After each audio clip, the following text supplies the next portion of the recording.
Protect your car with 3W Liners all-weather floor mats. Made from durable materials like TPE and rubber, our mats are designed to withstand rain, snow, and mud with deep grooves to trap dirt and liquids. For a custom fit and advanced protection, visit 3W Liners. That's the number 3, WLINERS.com today.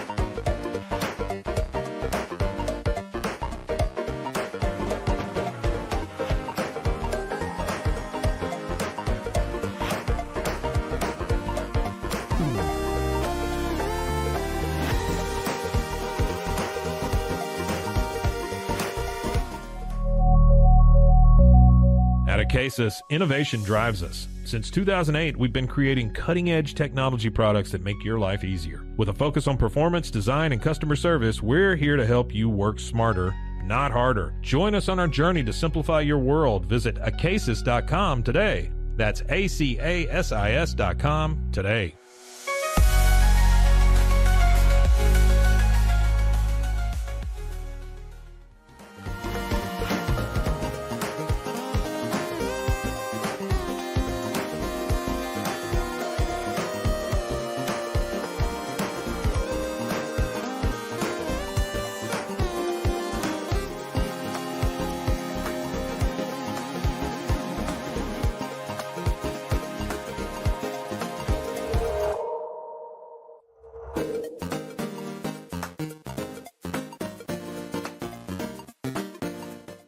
Farmhounds offers natural treats and chews made with quality products that support family farms, regenerative agriculture, and humane farming practices. Give your dog the best with wholesome, organic ingredients that promote health and happiness. Shop now at farmhounds.com.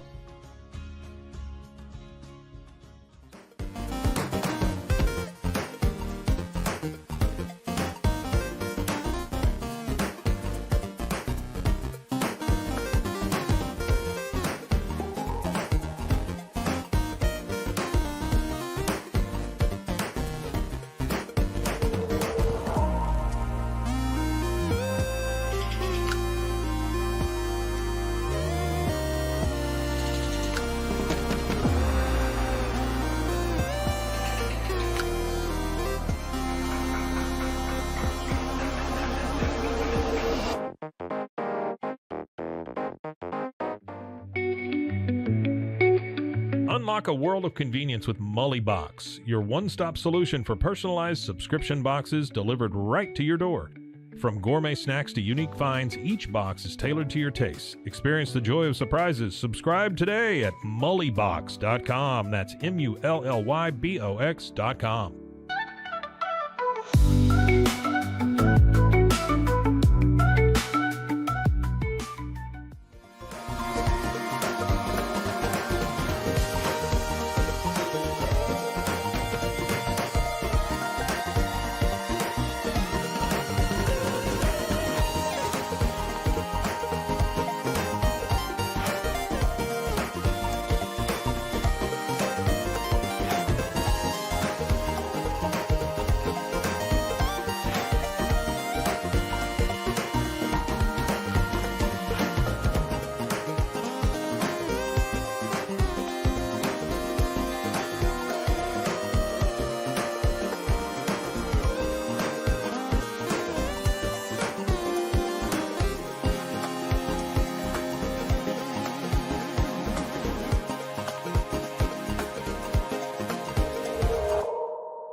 We are Rogue Media Sports.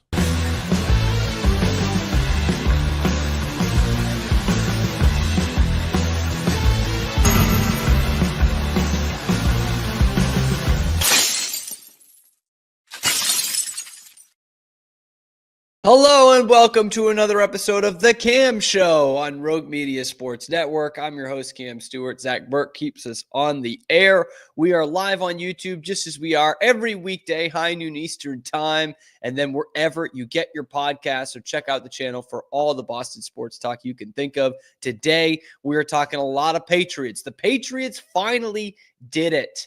They went out and they got an offensive player who you have heard of. Stefon Diggs is the newest New England Patriot.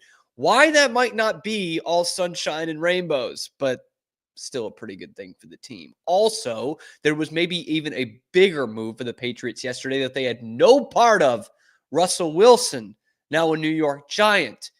Does that mean the Patriots need to break glass in case of emergency at pick number 4? And also, the Red Sox play meaningful baseball games tomorrow. There's been a lot of chatter of what this team should be going into the season. Let's take a look at our biggest questions about this Red Sox team as the 2025 season is about to kick off. All that and more coming up on this episode of The Cam Show. The Patriots, they did it. They finally did it. They knocked off all the criteria you could think of. They went out, they got help for Drake Maye. They signed a wide receiver that you know the name of, and they spent a lot of money to do it. And now Stefon Diggs is a New England Patriot. They let him leave the facility last week, even though it was just a get-to-know-you meeting. And a week later, they signed him. 3 years, $69 million. Nice. Only $26 million guaranteed and a team option for each of the last 2 seasons. So essentially, it's a 1-year deal. It's a 1-year deal worth $26 million. That's a lot of money. I mean, it ain't my money.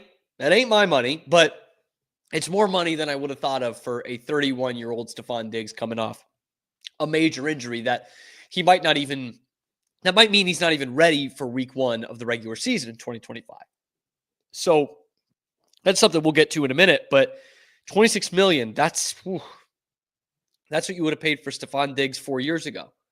I was thinking he was going to be available in the teens, but the Patriots have the money. They have the money to overspend. You got to pay the suck tax. We can't say this all offseason long that they have to pay the suck tax and that you want them to actually go and spend some money because you think they're cheap. We can't say that all season long, which I think both those things are true, and then knock the Stefon Diggs deal just because of money, right? It's not ours. It's Bob Kraft's money to spend. They've had the worst cash spending of any team in the league over the last decade, which we went over yesterday. If you want to check that video out on the channel, how cheap the Patriots are. And they went out and they got Stefon Diggs. So great timing for me to run that segment yesterday, right? And the other thing, and maybe the more important thing than the name recognition and the money that they spent on it, is the fact that you actually went out there and you got help for Drake Maye, which all leads back to this totally bullshit report that Tom Curran had last week, by the way. That report of the Patriots, being wary of who they bring in. The Patriots are exceedingly wary of the negative impact a demanding veteran wideout could have on Maye. As a result, they weren't in the game on talented guys like DK Metcalf and Devontae Adams. And then, as damage control, right after they signed Stefon Diggs, Curran has a report that, no, they were going to go and get DK Metcalf. He just didn't want to come here. Clearly, Jonathan or Robert or someone is sending that information down the pike to Tom Curran, but it doesn't add up with this here, right? Oh, no, we'll take a demanding receiver now at $26 million a year. We'll take a receiver that basically forced his way out of Minnesota and Buffalo because he was pissed off at his quarterback both times. That's not too demanding for our guy. That's okay. Because the whole thing was bullshit, man. The Patriots were lying to you. They were lying to you through Tom Curran. I almost don't even fault him for this because he's clearly just getting the information directly from the New England Patriots. That was never the case. They just wanted to cover their ass when guys would say no to them to handle this embarrassment of what your organization has become over the last 2 seasons.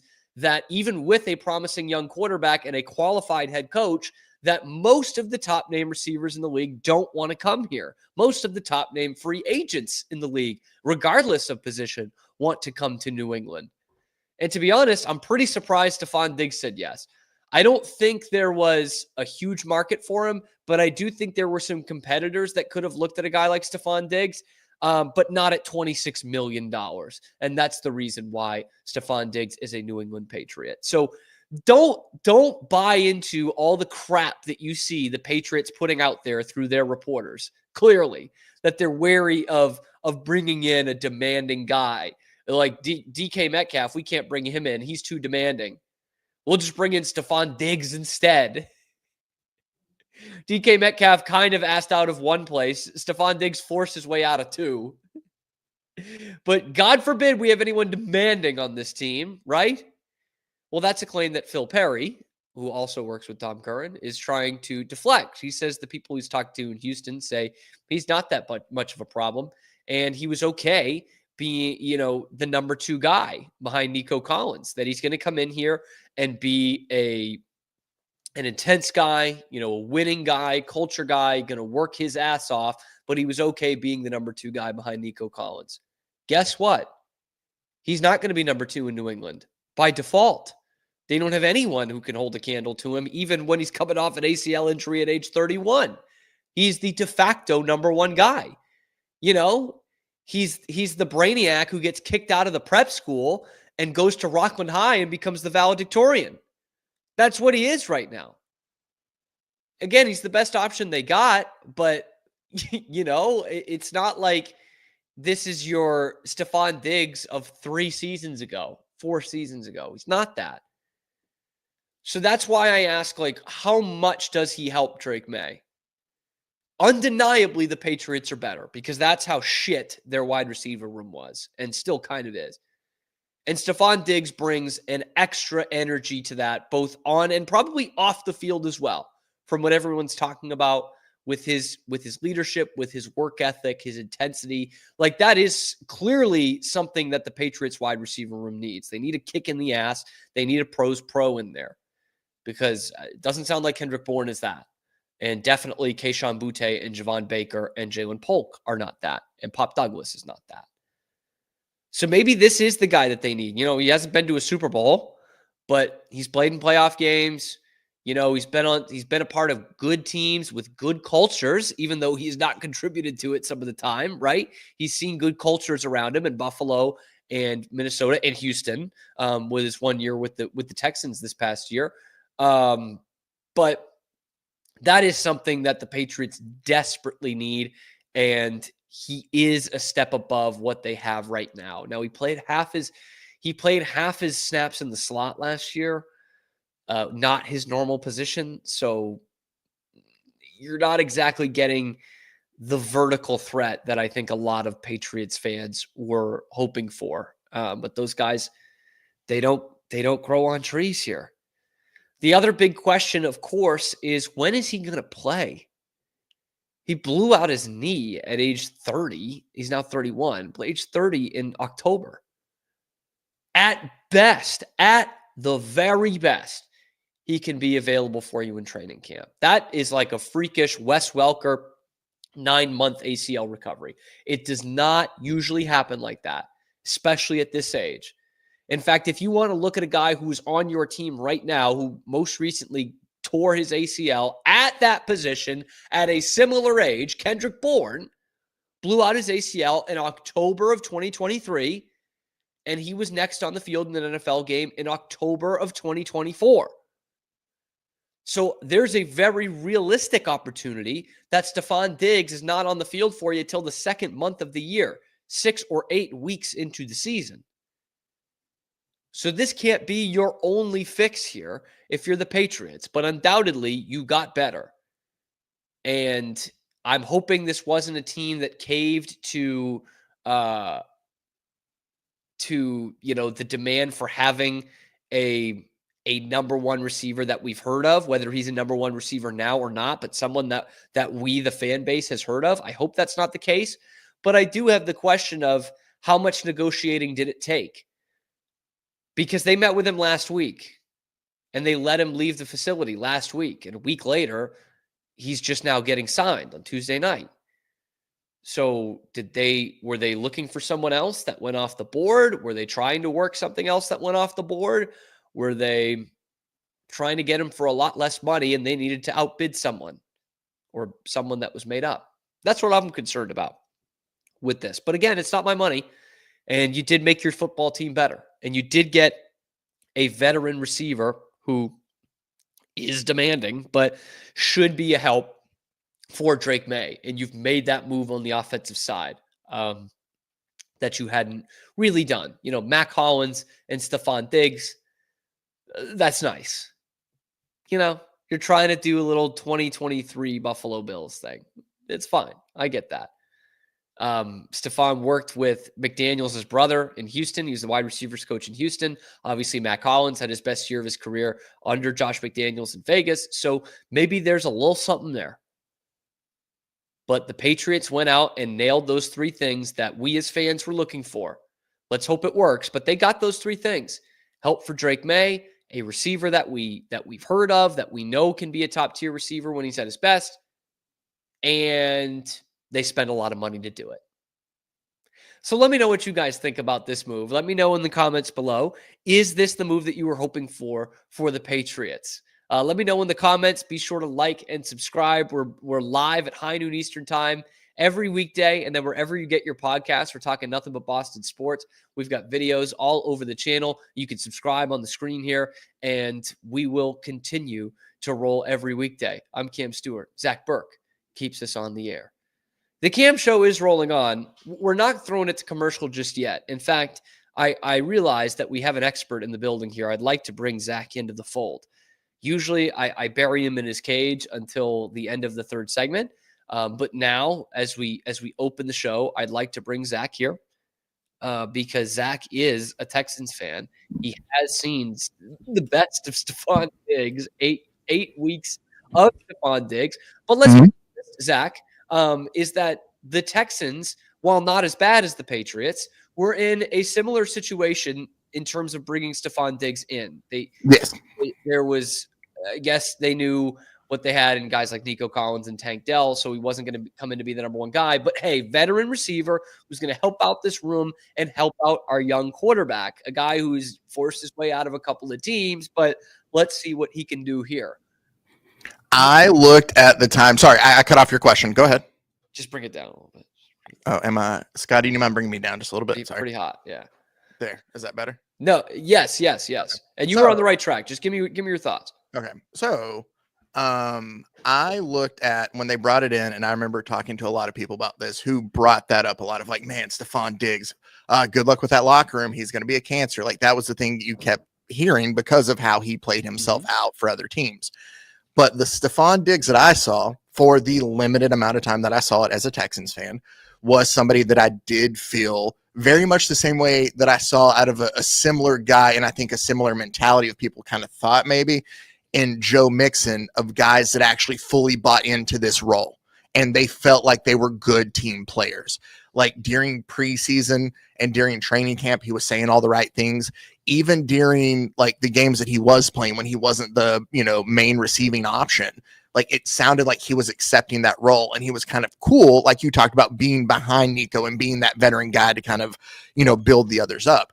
I also look at it as I feel like that receiving core as a whole kind of came into its own more, or slowly like transitioned, because they had those young pieces in Nico Collins and in Tank Dell, and they just needed some more time to evolve. And I think that Stefon Diggs was okay with that role. And this one, as we talk about, I think he's probably going to be, at least at the beginning, the main number one option in that locker room for the Patriots. So I don't think that you necessarily are going to see him dive back into how he was in Buffalo and all that. I like to think that maybe the brief stint in Houston kind of gave him a like, oh, okay, I kind of see what my role is here. And he might try to bring up some of those younger guys. I think that it's going to be a tough injury to recover from, and that's going to be a big deal. Yeah, I think that's the big if. But I like to think of it kind of like I'll compare it to basketball, and like a guy like we talked about Russell Westbrook, I was going to say, who like people, he has this like, people look at him as being like a problem for teams. But I think that wasn't the case if he found how to fit in. And I think that maybe Stefon Diggs is a guy who has now been able to find like, all right, I'm to this point of my career where this is what I do moving forward. Wow. That was good stuff, man. You say surprised, like I don't have good stuff usually. Like the former President Biden, you just gave me the whole load right there. That's what we say in our business. Oh, the whole load. I mean, you Yeah. usually give me good stuff, I think. Sometimes. Okay. Most of the time? Sometimes. Well, I do think this is kind of funny that like he was clearly defined in that role when he came to Houston. Like he knew he was not going to be the number one guy. And again, he's kind of the de facto number one now with the Patriots. It's like, yeah, in a perfect world, if we did keep you here the length of the 3-year contract, which I think is also doubtful, but if we do, you're hopefully not our number one guy by the end of it. But yeah, Steph, right now you kind of are our guy. And maybe that time in Houston got him adjusted to, subpar offensive line play. It's only going to get worse here in New England. It's literally. You don't think they're going to address any of that this offseason? They haven't so far, and free agency, there's not much left. I think they're going to be pretty bad on the offensive line again. Yeah, I mean Morgan Moses, but you know what? No. Okay, well that's cool. That was a great conversation. I realize I had nothing to do with this. I wonder with Stefon Diggs. I was going to talk about Antonio Gates on Julian Edelman's podcast, but I'm not going to just veer off at that shiny thing. I'm going to come back to the other thought I had about Stefon Diggs. Actually, speaking of Antonio, it is the best wide receiver move they've made since getting Antonio Brown. There you go. Who could forget that era? It's better than it was Tampa Bay, right? One game. Yeah. Oh, that is true. But so only thing I wonder with Diggs is if he shows up on this new team knowing he's the number one, if some of that, I don't want to call it diva behavior, but if some of comes those back, that comes back because I think that's a concern. Yeah, you're top dog back in the locker room, but here's you see it work of two ways. You see it with players of their top dog again, and all those bad habits come back and they turn back into the player they were, or you see players who do adjust and they get in that spotlight and they deal with it a bit better, and they're better teammates, and they're like, yeah, no, I like that, but let's talk, and you can see how they progress and grow as players. And I think this is the perfect time to see. You'll know by training camp which Stefon Diggs you have, like just by what he says to the reporters, even before that. I mean, you'll be able to tell with what his answers. So, I mean, it is like Jack Parkman joining the Indians in Major League 2, right? It's like this team fucking sucks, and you've got to get used to that, right? And Stefon has not been on a bad team really since his early days of his career when the Vikings were just figuring it out, because by the time he got to Buffalo, he was kind of a missing piece there. So, and the Vikes made an NFC championship game thanks in large part to him, right? So it's been a while since he played, and he's going to be undoubtedly the best skilled player on this team, even coming off, outside of the quarterback, right? But even coming off of an ACL injury. So he's got to get used to that again, being in a locker room where the rest of the team sucks. Oh, exactly. Well, I view it like this. I think that he has a better shot of like continuing and improving upon his legacy if he continues down that path of, I'm the number one guy for now, but it's also on me to train the guys coming up. Like, this is the time for him to be. So then when it comes around later and they're making that Hall of Fame push and they talk about, man, and you know what, he was great at teaching the young core, like it just adds to, I hate to say some of it is popularity. It's not, but it just adds to the court of public opinion, which it shouldn't. I mean, we've argued about that since back with Charles Barkley, but it just shows the type of player you are if you can mature like that. And I think people will then be like, all right, we see the type of player that Stefon Diggs is. He still has the potential to be that threat, depending on how the knee, he's able to recover from that. And he's helping us get better. Like, people will want, like, it's going to extend his career in general of finish out that 3-year deal. Maybe he's not the number one guy. He adjusts to being a number 2 guy, a number 3 guy, that free, he adds years to his career on stuff. I think it's all how you play this. And so I think the right move for him is to come in knowing I am the number one option for Drake Maye. I'm also supposed to bring, when I see the guys with me, of, hey, fix this. It's not them stealing my spot. It's me helping them get better. And it's us growing as a wide receiver. And we'll see who he has to mentor, because there was a big free agent signing that did not involve Stefon Diggs yesterday, and that might greatly affect what the Patriots have available for them at the number 4 pick in the draft. Let's talk about how Russell Wilson could decide the Patriots' future. Let's do it next on The Cam Show. Are you ready to take control of your health? At 4U Health, we believe wellness and lab testing should be accessible, inclusive, and yes, fun. With our tech-powered at-home lab test, you save time and money while feeling your best. Say goodbye to long waits and office visits. Check your health on your own terms with 4U Health. Visit 4uhealth.com today and free yourself from traditional medicine. That's the number 4uhealth.com. Get ready for epic savings at Best Buy. Right now, you can save up to $700 on select Alienware and Dell gaming products. Perfect for leveling up your gaming experience. Plus, grab the latest Android Google Pixel at an unbeatable price. Don't miss these incredible deals. Shop now at bestbuy.com and upgrade your tech today. At Fullwell, we bring together the expertise of registered dietitians, MDs, and OBGYNs to give you the best fertility support. Our research-backed bioavailable formulas are crafted with your health in mind, ensuring the highest quality and safety. From preconception to pregnancy and beyond, we exceed industry standards with independent testing for harmful contaminants. With our comprehensive practitioner directory, personalized care is always within reach. Fullwell, your trusted partner on your fertility journey. Visit us at fullwellfertility.com. Experience the perfect blend of exquisite craftsmanship and life-changing technology with Gevi. Every product is built with precision, featuring specialized parts that ensure durability, efficiency, and safety. We put every machine through 6,000 rigorous tests to guarantee long-lasting performance. With cutting-edge technology and a commitment to energy efficiency, Gevi makes your life easier, greener, and more convenient. Upgrade your everyday with Gevi. Visit us at gevi.com to discover more. That's gevi.com. Have you ever watched true crime television and wondered, how did they get that story? I can show you. I was a producer for 48 Hours on CBS News. In my exclusive tell-all book, I'll take you where no audience has ever gone before. Don't miss out. Secure your copy of Killer Story: The Truth Behind True Crime Television today. Available everywhere books are sold. With San, owning iconic furniture no longer requires paying a premium.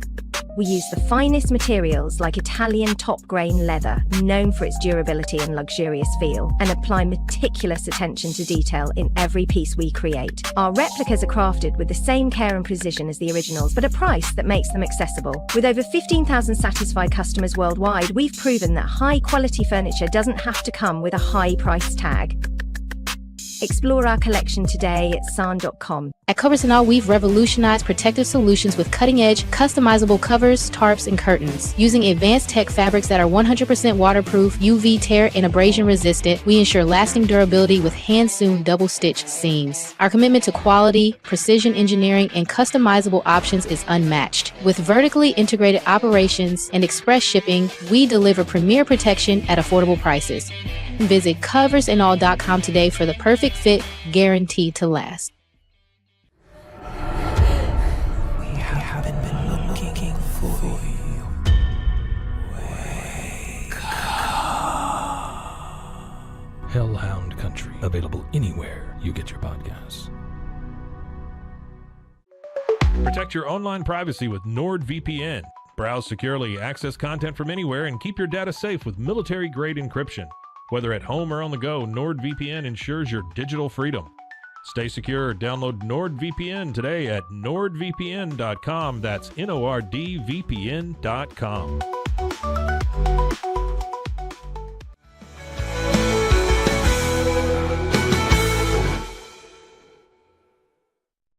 Welcome back. It's the Cam Show on Rogue Media Sports Network. I'm your host, Cam Stewart. Zach Burke keeps us on the air. We've already heard from him today. That's big. That's big time. We're live on YouTube just as we are every weekday, high noon Eastern time, and then wherever you get your podcasts as well. Now, the Patriots made a big-time signing on Tuesday, getting Stefon Diggs. Maybe the biggest signing of Tuesday, though, in the NFL was Russell Wilson going to the New York Giants. 1 year, up to $21 million, 10.5 guaranteed. And now the Giants have two quarterbacks all of a sudden from free agency in the past 5 days because they went out and got Jameis Winston at the end of last week too. Does that mean they will not be picking Shedeur Sanders at number 3? Boy, it sure looks like that. If you had Jameis Winston, that was an obvious ploy. That was, the Patriots getting Jacoby Brissett so that they could have Drake Maye learn behind him for a couple of weeks. That looked like that's what it was going to be in Giants land. Instead, you went out and got another veteran quarterback, a guy who could be a Hall of Famer in Russell Wilson. At least he'll make a case. And now, do you even have room? Is Shedeur Sanders going to be 3rd on your depth chart? Maybe the Giants are buying into what some people are saying about Shedeur Sanders. Found this from a Yahoo Sports article.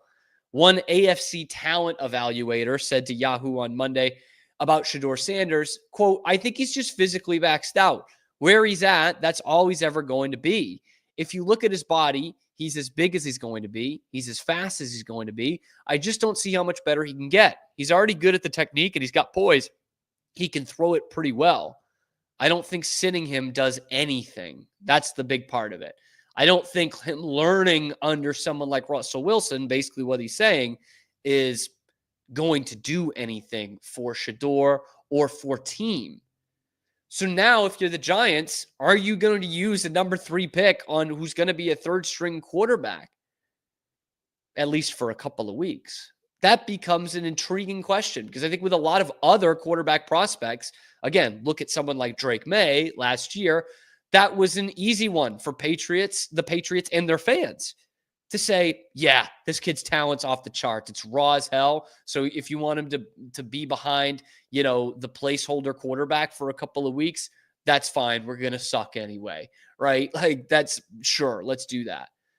But with Shedeur, of him being maxed out apparently, then maybe the Giants are saying, we'll take our chances on somebody next year. The Steelers had a good season last year with Russ. We'll take our chances on someone next year instead. That could well be what they're doing. Now, the flip side to that is the Giants are desperate.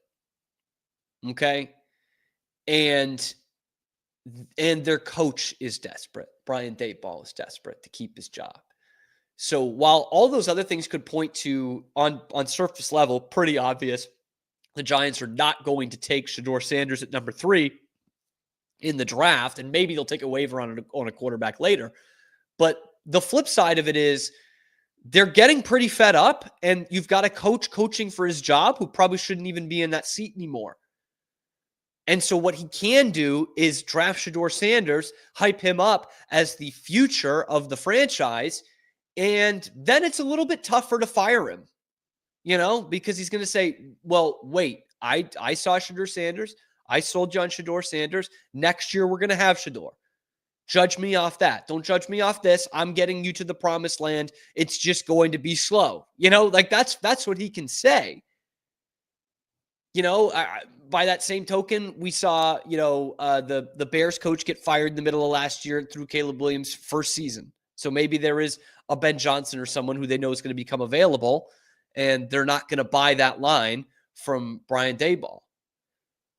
But it's a lot easier to sell a fan base and an owner on a quarterback than it has been for the Giants at other positions. Because let's say, because why the Patriots really care about this is that the Giants would take Travis Hunter at number 3 instead. And that would be, I think, I would hate to say it, but it would be a great move for the Giants because I love Travis Hunter. I'm not huge on Shedeur Sanders. That's why I want the Patriots to get Hunter so bad. But you look at the last 7 or 8 years when the Giants have been rebuilding with one playoff win mixed in there in, I think, 2022. But you've had Saquon Barkley and you have Malik Neighbors. That has not been enough to elevate your team / make the fan base hop on board for the future, right? Because Saquon was great, but they didn't have anything around him. And right now, Malik Neighbors is great, but you don't have anything around him. So you put Malik Neighbors and Travis Hunter in there, it's like, great, but we still don't have a quarterback. We still don't have a future at the most important position on the football field. So again, while everything would point to, well, they got another quarterback, that means they're not taking Shedeur at number 3. you do also have to contextualize where the Giants are at with this thing, because they thought they were getting their franchise quarterback, 6 years ago in the draft, right? Like, that's what they thought they were getting with Daniel Jones in 2019. And they're still battling that with one fluke season in there that they made the playoffs and won a playoff game. So they are as damn near as desperate as the Jets are to get a franchise quarterback in the door. And maybe they can sell them on Shador. And while one AFC executive does not agree, maybe they're saying, yeah, he's going to learn under, this former All-Pro MVP candidate, Super Bowl winning quarterback in Russell Wilson. He's going to show him the ropes. And maybe it'll end up like Zach Wilson with Aaron Rodgers, which never even panned out. But I think that's what the Giants can sell their fan base on, their ownership group on. So I don't think it's crazy for the Giants to still go out and get Shador Sanders at number 3 overall in the draft. It seems wild that they've went out and signed 2 veteran quarterbacks. But again, I don't think it's nuts still at this point with how desperate the Giants are to go and get Shador Sanders at number 3. And if that is the case, if that latter is the case, that is another bailout for the New England Patriots for dropping down to 4 and still getting a guy they really, really want with Travis Hunter. I think that would be an absolute bailout in the best way possible, because if not, and this is going to have Patriots fans sweat it out with this Russell Wilson to the Giants deal, then you've got to look at what those next options are. Ashton Genty, don't love that. The defensive tackle from Michigan, he's undersized, just like Will Campbell is on the other side of the football. In that case, without Travis Hunter there, again, I think you have to trade back. And so now the fate of the Patriots draft strategy, and therefore the next 5 to 10 years of the Patriots organization, might have just been sealed by Russell Wilson signing with the New York Giants. The Giants might have screwed over a Patriots Super Bowl team again. That's a long way off. But anyway, let me know what you guys think in the comments below. Is there still a path for the Giants to go and draft Shador Sanders so that the Patriots could get Travis Hunter at number 4 overall? Let me know in the comments. Be sure to like and subscribe. Check out the channel. We are here live every weekday, high noon Eastern time. And then wherever you get your podcasts, you can check out the other videos talking Patriots on the channel as well as all the other Boston sports teams. I'm Cam Stewart, the host. Zach Burke keeps us on the air. Let's switch seasons a little bit. The Red Sox are playing a meaningful baseball game tomorrow. Is this team worth the hype? We will give you our biggest questions about the old hometown 9 coming up next on The Cam Show. Are you ready to take control of your health? At 4U Health, we believe wellness and lab testing should be accessible, inclusive, and yes, fun. With our tech-powered at-home lab test, you save time and money while feeling your best. Say goodbye to long waits and office visits. Check your health on your own terms with 4U Health. Visit 4uhealth.com today and free yourself from traditional medicine. That's the number 4uhealth.com. Get ready for epic savings at Best Buy. Right now, you can save up to $700 on select Alienware and Dell gaming products. Perfect for leveling up your gaming experience. Plus, grab the latest Android Google Pixel at an unbeatable price. Don't miss these incredible deals. Shop now at bestbuy.com and upgrade your tech today. At Fullwell, we bring together the expertise of registered dietitians, MDs, and OBGYNs to give you the best fertility support. Our research-backed bioavailable formulas are crafted with your health in mind, ensuring the highest quality and safety. From preconception to pregnancy and beyond, we exceed industry standards with independent testing for harmful contaminants. With our comprehensive practitioner directory, personalized care is always within reach. Fullwell, your trusted partner on your fertility journey. Visit us at fullwellfertility.com. Experience the perfect blend of exquisite craftsmanship and life-changing technology with Gevi. Every product is built with precision, featuring specialized parts that ensure durability, efficiency, and safety. We put every machine through 6,000 rigorous tests to guarantee long-lasting performance. With cutting-edge technology and a commitment to energy efficiency, Gevi makes your life easier, greener, and more convenient. Upgrade your everyday with Gevi. Visit us at gevi.com to discover more. That's gevi.com. Have you ever watched true crime television and wondered, how did they get that story?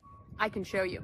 I was a producer for 48 Hours on CBS News. In my exclusive tell-all book, I'll take you where no audience has ever gone before.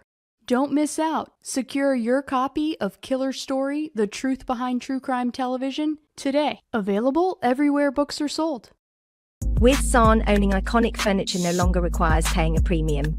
We use the finest materials like Italian top-grain leather, known for its durability and luxurious feel, and apply meticulous attention to detail in every piece we create. Our replicas are crafted with the same care and precision as the originals, but a price that makes them accessible. With over 15,000 satisfied customers worldwide, we've proven that high-quality furniture doesn't have to come with a high price tag.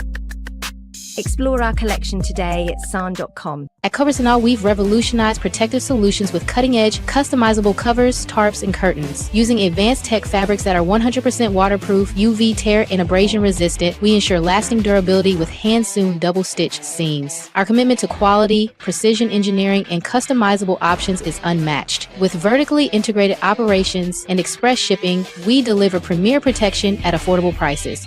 Visit coversandall.com today for the perfect fit, guaranteed to last. We haven't been looking for you. Wake up. Hellhound Country, available anywhere you get your podcasts. Protect your online privacy with NordVPN. Browse securely, access content from anywhere, and keep your data safe with military-grade encryption. Whether at home or on the go, NordVPN ensures your digital freedom. Stay secure. Download NordVPN today at nordvpn.com. That's NORDVPN.com.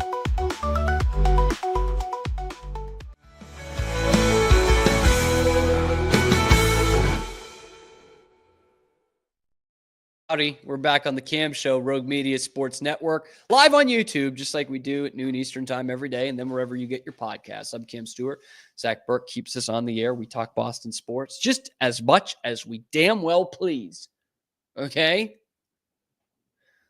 The Boston Red Sox are playing a meaningful baseball game tomorrow, Thursday afternoon, in Arlington. Globe Life Field, historic Globe Life Field in Arlington, Texas, is where the Red Sox will kick off their 2025 season against the Texas Rangers. And this is one that has a lot of hype to it.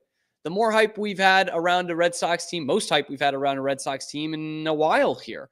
There have been some hopeful years, but this almost seems hopeful to a fault. Okay, because I've been on here saying the Red Sox could and should be a playoff team. We've obviously seen the injuries that have hit the Yankees this year. Already before even kicking off the season. There's certainly a door open or a window open for the Red Sox to qualify for the postseason in this, what will still be kind of tough, American League East. Okay, because don't count out Baltimore either. And yet, as I think about the question marks I have for this team going into the season, there are a lot, okay? There are a lot of question marks I have about this team.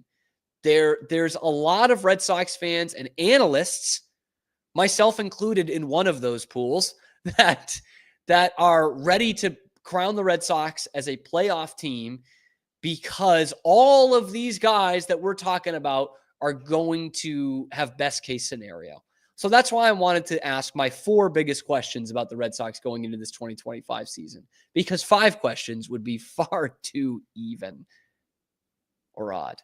Anyway, the 4 questions that I have about the Red Sox leading into this season. First one, don't look past your opening day starter, Garrett Crochet.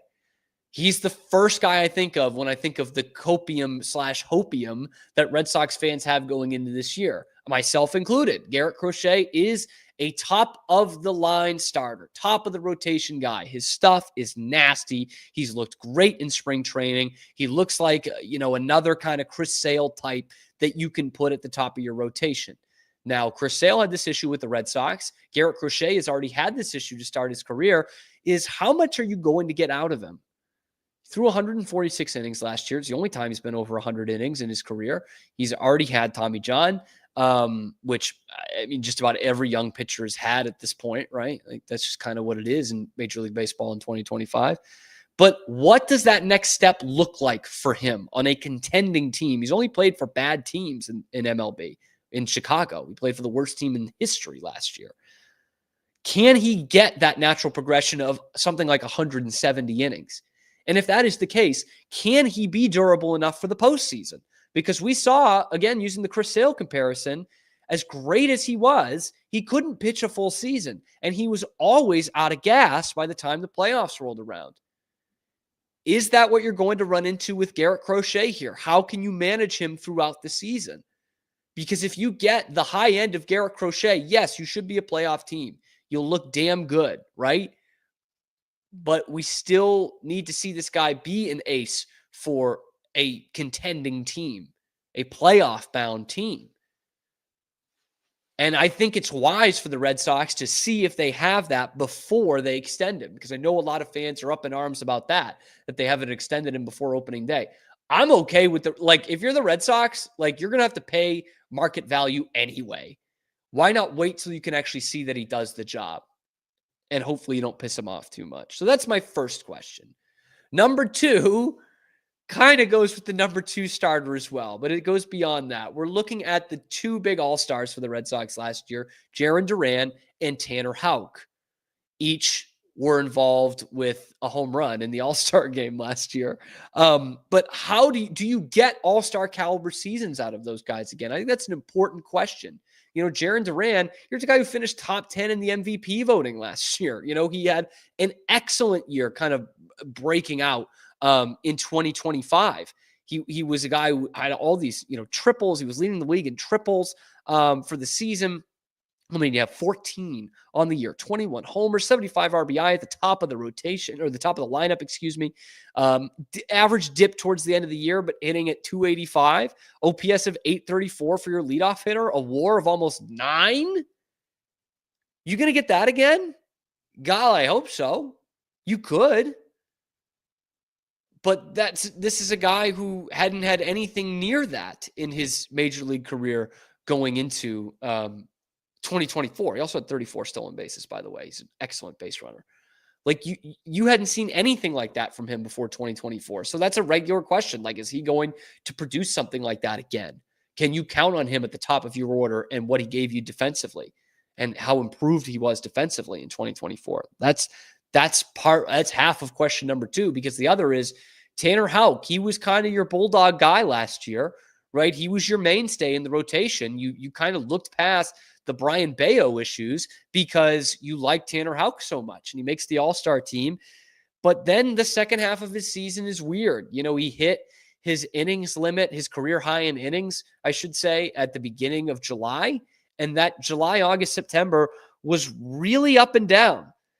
He had 11 to 14 strikeout to walk ratio in July. That was awful, but then bounced back and made it 27 to 13 in August. So, okay, maybe he can last a whole season, or maybe he can't based off what you've seen in spring training, because he's been horrible. I know the games don't count, but when you're looking at a guy who's probably used more than he's ever been in his life last year, and then he sucks in spring training, that's a red flag. And by sucks, I mean 13 innings and 4 starts where he's given up 17 earned runs, an ERA over 11, and a whip of 2.5. That's not going to get it done, man. That's terrible. So can you replicate anything close to what you had in all-star seasons out of those 2 guys in 2025? That will be key. There's all kinds of health questions in the starting rotation for the Red Sox, right? It's Crochet. It's a little bit of Houck. It's when Bayo is going to be available. It's when Giolito is going to be available. It's what kind of Walker Buehler are you going to get?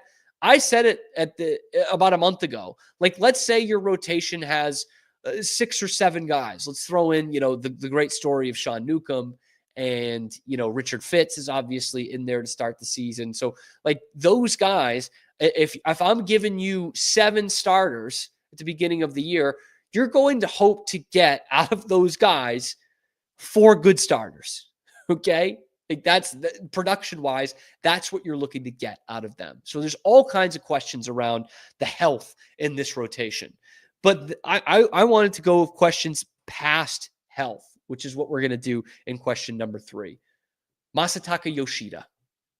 What do you do with that guy?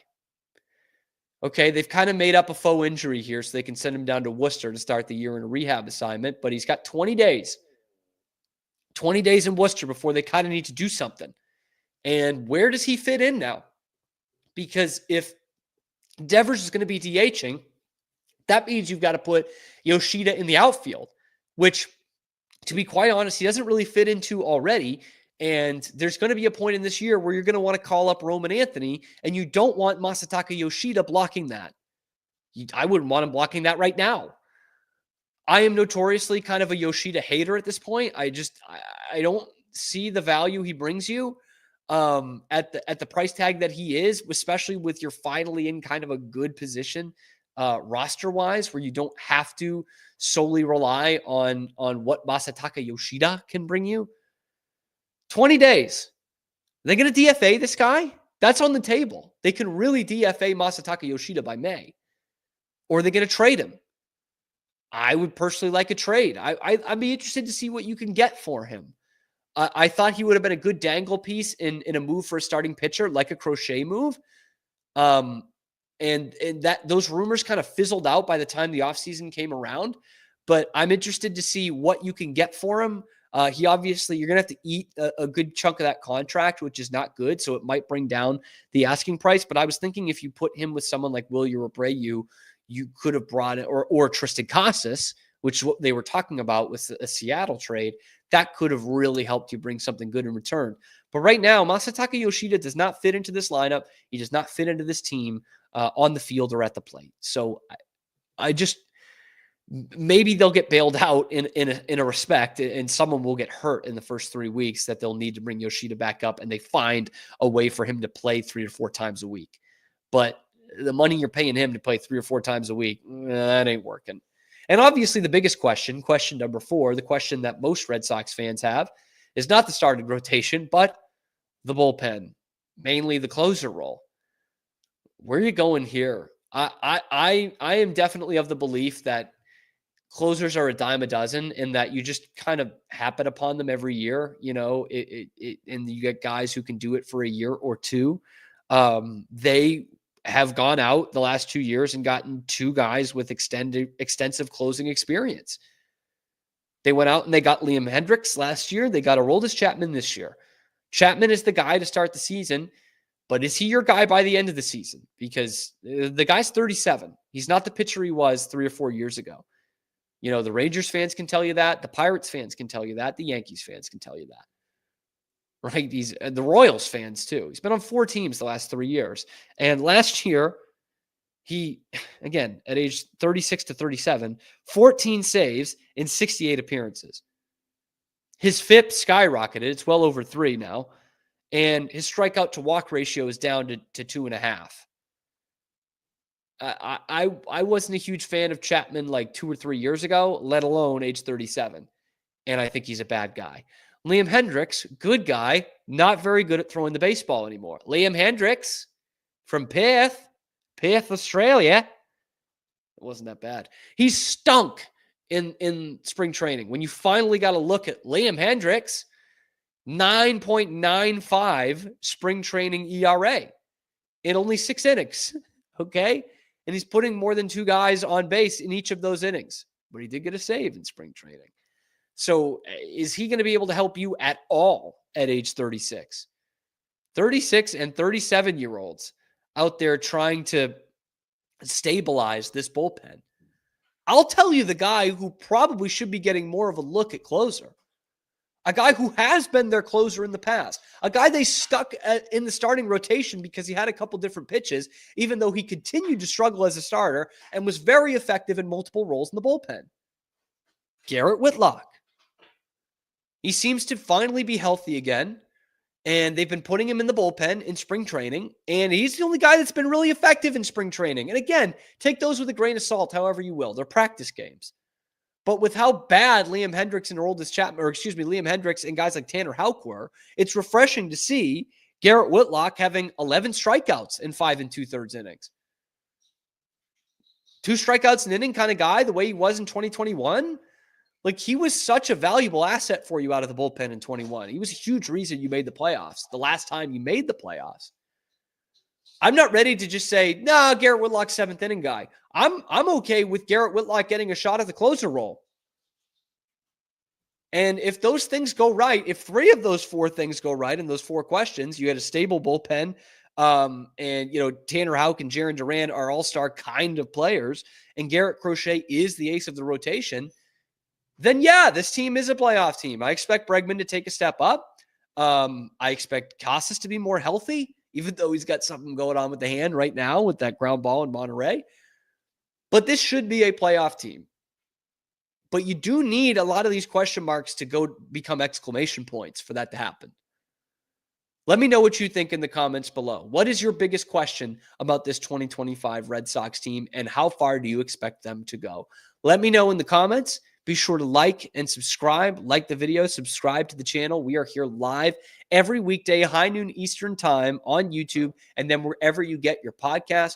Check out the subscription and the other videos that we have on the YouTube channel right now. And for Zach Burke, I'm Cam Stewart. We will see you tomorrow on a little ditty we like to call The Cam Show.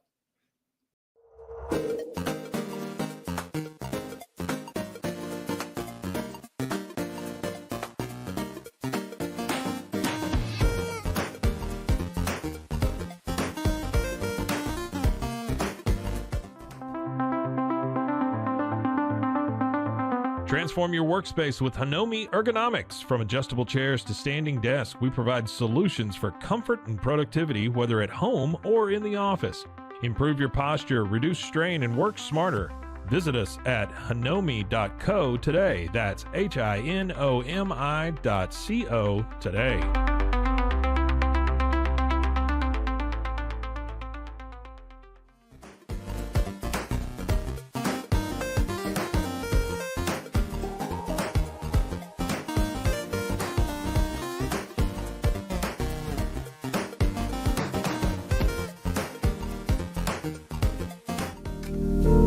Experience the future of secure private cloud storage with Internex. Protect your files with end-to-end encryption, ensuring your data stays private and accessible only to you.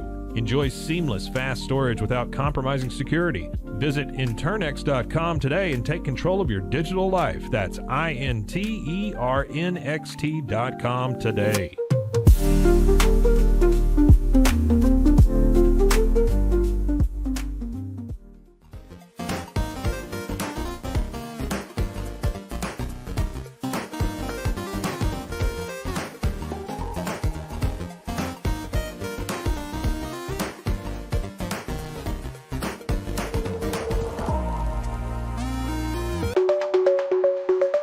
Protect your online privacy with NordVPN.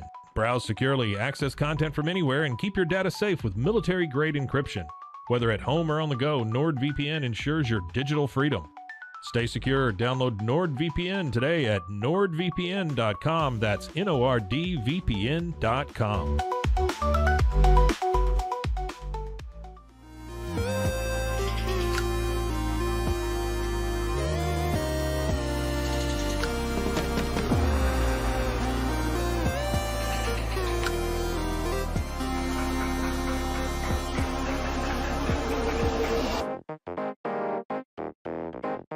Tusains, we understand that maintaining a healthy lifestyle can be challenging, especially in today's fast-paced world. That's why our mission is to make fitness accessible to everyone, anywhere. Committed to excellence, we adopt a user-centric approach guided by ergonomics and medical science. With a team of seasoned professionals in R&D, design, and manufacturing, we prioritize quality across our entire product line. Visit Tusains.com today and start your journey to better health. That's TOUSAINS.com.